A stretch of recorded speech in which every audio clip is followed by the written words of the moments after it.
如果你屋企有小朋友，你可能會發現佢嘅壓力唔係長時間出現，反而係一波一波咁，並多數都會係喺求學期間出現各種變動嘅關鍵時刻出現。研究顯示，由童年時期開始，一路到20幾歲咧，小朋友嘅大腦其實都仲係發展緊㗎。佢哋大腦嘅負責會處理壓力啦、自我認同同埋做決定嘅能力，其實都未完全成熟。對於移民嘅小朋友嚟講，呢啲轉變帶嚟嘅心理負擔會更加重。佢哋唔單止係適應一間新學校，佢哋喺同一時間仲要處理語言、歸屬感、期望同埋文化差異。求學期間出現變化，之所以咁容易令小朋友產生壓力，係因為有3個系統會同一時間出現改變。第一，學業要求唔同；第二，同輩朋友圈同社交結構會重新洗牌；第三，小朋友對我係邊個嘅自我認同會受到考驗。而喺移民家庭入邊，通常仲有第4層壓力，文化適應壓力，即係要同時平衡學校嘅文化同屋企一路以嚟嘅價值觀。所以當小朋友喺呢啲時刻有所掙扎，唔代表佢哋脆弱，亦唔係能力問題，而係承受緊太多負荷。好似喺5歲呢個幼兒階段咧，其實壓力係好少真係嚟自學業嘅。小朋友呢個時間主要係要適應同父母分離，面對新嘅權威人物，使用第二語言同埋學習行為自控。而家長可能會見到嘅咧，就係一啲身體嘅反應，例如冇明顯原因嘅肚痛、頭痛、瞓覺差咗，或者放學之後特別容易發脾氣。喺呢個階段，以下幾個簡單嘅做法可能可以幫到家長。第一，嘗試保持生活作息穩定、有預測性。第二，分離嘅時間保持冷靜同埋有信心，唔好拖得太長。第三，清楚咁幫小朋友講出佢嘅感受，例如你而家覺得緊張，呢個感覺係可以理解㗎。喺呢個年紀，心理安全感嘅培養，為長遠嘅抗逆力發展奠下重要嘅基礎。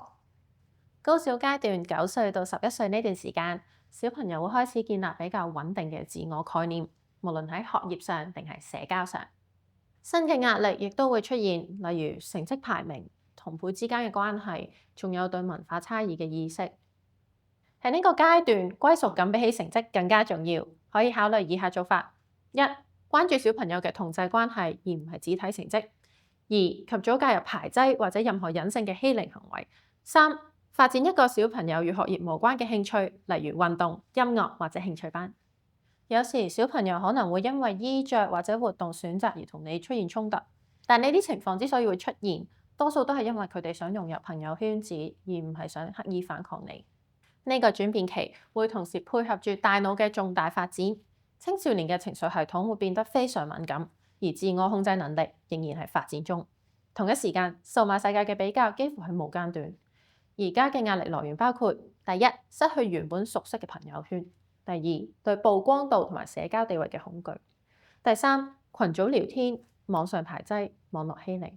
第四，由演算法推動嘅身體形象扭曲。有效嘅家長回應唔應該係全面禁止，而係一個有結構嘅引導。第一，盡量延後冇監管嘅社交媒體使用；第二，盡量唔好俾電子產品進入小朋友嘅睡房；第三咧，要同佢解釋翻個內容其實係會被篩選同埋放大嘅；第四就係盡量用公開坦白嘅方法同小朋友去講討論，而唔係偷偷咁檢查小朋友，令到佢帶嚟嘅數碼壓力會更加增大，導致到小朋友或者青少年佢嘅焦慮咧更加放大嘅。事實上，呢個階段咧係青少年焦慮風險最高嘅時期之一。喺移民家庭入面，家長嘅期望同青少年對自主嘅需求咧，往往會出現拉扯。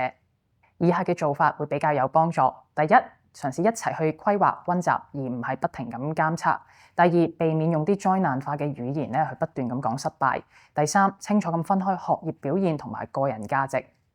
比起不斷咁追問你溫咗書未啊，其實一個更好嘅問題可能係溫書溫成點啊，要唔要唞下啊？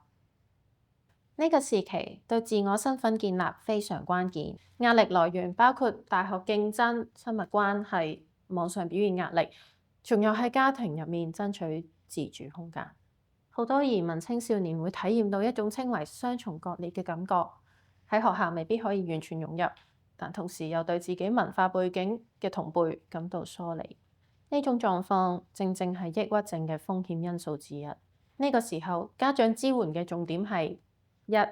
由控制轉為協商；二、定期但唔審問式嘅關心對話；三、當出現退縮或者情緒改變時，及早尋求學校或者社區嘅輔導支援。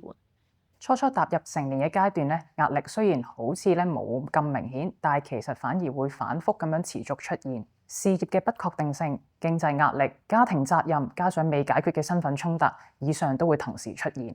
好多移民年青人咧都背負住一種內疚式嘅動機，佢哋會覺得成功係應該嘅，咁樣先可以回報到父母嘅犧牲。呢個時候，屋企人嘅回應非常之關鍵。第一，減少比較，無論係家庭內定係外。第二，接受人生嘅路線未必一定係直線向上。第三，亦都係最重要嘅，維持同孩子情感上嘅陪伴，唔好加以控制佢哋。